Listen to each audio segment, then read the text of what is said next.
ইসলামী শাসন কায়েম হলে দেশে ধর্ম বর্ণ নির্বিশেষে সকল শ্রেণীর মানুষ সমান অধিকার পাবেন। হরিণচরা ও সোনারা ইউনিয়ন যুব জামাত কর্তৃক আয়োজিত কর্মী সমাবেশে প্রধান অতিথির বক্তব্যে এমন মন্তব্য করেছেন বাংলাদেশ জামাতি ইসলামী নীলফামারী জেলার আমির অধ্যক্ষ আব্দুস সাত্তার। গত 11 জানুয়ারি শত শত কর্মীর উপস্থিতিতে ডোমার উপজেলার হরিণচরা ইউনিয়নের ধর্ণীগঞ্জ বাজারে সোনারায় ও হরিণচরা ইউনিয়ন যুব জামাতের যৌথ উদ্যোগে কর্মী সমাবেশটি সুষ্ঠুভাবে অনুষ্ঠিত হয়েছে।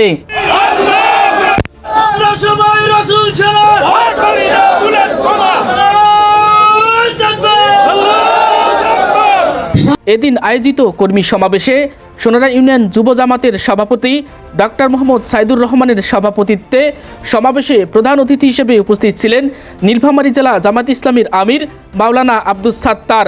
সমাবেশে প্রধান আলোচক হিসেবে উপস্থিত ছিলেন ডোমার উপজেলা জামাত ইসলামীর কর্ম পরিষদ সদস্য ও যুব জামাতের সভাপতি জনাব মোহাম্মদ সোহেল রানা। বিশেষ অতিথি হিসেবে উপস্থিত ছিলেন সোনারা ইউনিয়ন জামাতের আমির ডাক্তার হজরত আলী।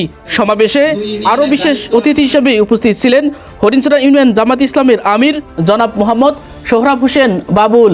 এছাড়াও উপস্থিত ছিলেন হরিণচরা ইউনিয়ন যুব জামাতের সাধারণ সম্পাদক জনাব মোহাম্মদ আলম মিয়া। এদিন সমাবেশটির উপস্থাপনায় ছিলেন সোনারা ইউনিয়ন যুব জামাতের সাধারণ সম্পাদক জনাব মোহাম্মদ একরামুল হক। এছাড়াও সমাবেশে জামাতে ইসলামীর বিভিন্ন স্তরের দায়িত্বশীলগণ উপস্থিত ছিলেন।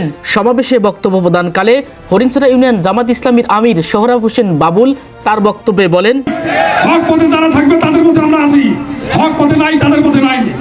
এদিন সমাবেশে বিশেষ অতিথির বক্তব্যে সোনারা ইউনিয়ন জামাত ইসলামীর আমির ডক্টর হজরত আলী তার বক্তব্যে বলেন, তাহলে ক্ষমতা কার? আল্লাহর।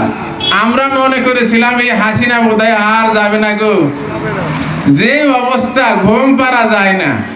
আল্লাহর ক্ষমতা হলো পদত্যাগ চাও কেন, আমরা তাকে দেশ ত্যাগ করাবো। এদিন সমাবেশে প্রধান আলোচক হিসেবে বক্তব্য প্রদানকালে ডোমার উপজেলা জামাতি ইসলামীর কর্ম পরিষদ সদস্য ও যুব জামাতের সভাপতি জনাব মোহাম্মদ সোহেল রানা তার বক্তব্যে বলেন, কিয়ামতের মাঠে প্রত্যেকটি দায়িত্বশীলকে দাঁড়াইতে হবে হাতে এবং পায়ে বেরি পরানো অবস্থায়। কিয়ামতের মাঠে আল্লাহ তাদেরকে জিজ্ঞাসা করবেন যে তোমার যে দায়িত্ব ছিল সে দায়িত্বর জবাবদিহি দিয়ে তারপর তুমি এখান থেকে যাও এবং তোমার ফয়সালা হবে তোমার দায়িত্বের কতটুকু কাজ তুমি করেছো তার উপর। আমরা প্রত্যেকে দায়িত্বশীল কিনা? আল্লাহ আমাদেরকে তৈরি করেছেন নির্দিষ্ট দায়িত্ব দিয়ে। ইন্নী সাইলুন ফিল আরদি খলিফা কি হিসাবে? খলিফা হিসেবে। কার খলিফা? আল্লাহর হিসেবে। তাহলে আল্লাহর খলিফা হিসেবে আল্লাহ আমাদেরকে দুনিয়াতে পাঠিয়েছেন। তাহলে আল্লাহর কাজটাই আমাদেরকে করতে হবে। আল্লাহর কাজকে আমরা শুধু মসজিদে করব, বাড়িতে করব, রাজপথে করার দরকার আছে কিনা? নেতৃত্ব দেওয়ার দরকার সংসদে আছে কিনা? শুধু সমাবেশে প্রধান অতিথির বক্তব্য প্রদানকালে জামাত ইসলামীর আমির 2012 সালে ছাত্রলীগের হাতে নৃশংসভাবে বিশ্বজিৎ হত্যাকাণ্ডের বিচার দাবি করেন।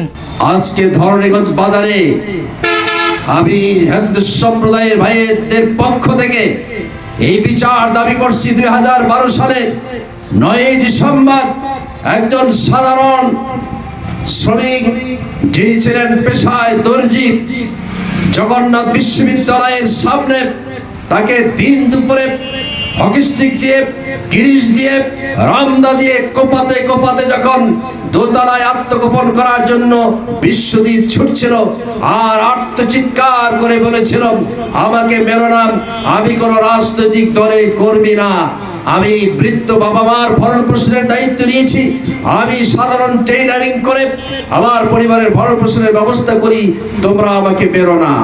কিন্তু সেদিন ওই আত্মচিৎকার সেই সময়ে যারা ক্ষমতার বস্তুতে ছিল তাদের ঢালে পানি পড়ে নাই।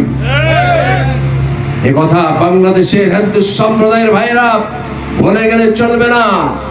কারণ হয়তো এক বিশ্বজিতের ঘটনা আমরা জানি, কত বিশ্বজিৎ তারা নির্যাতিত করেছে, নিপীড়ন করেছে, চাঁদাবাজি করেছে, অন্যায় অত্যাচার করেছে, হয়তো সেটা আমাদের জানা নেই।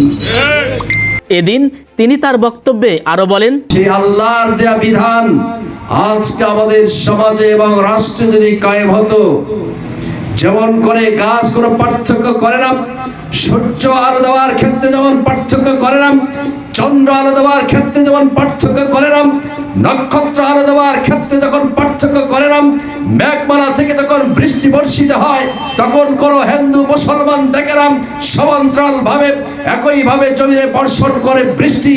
তেমনি আজকে যদি আমাদের সমাজ এবং রাষ্ট্রে কোরআনুল কারীমের শাসন ব্যবস্থা কায়েম হতো, সর্বশ্রেণীর মানুষেরা সমানভাবে তাদের অধিকার প্রতিষ্ঠিত হতো।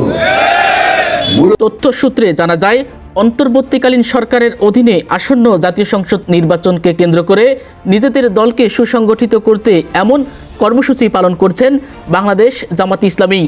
Anwar Hossain, village TV 96।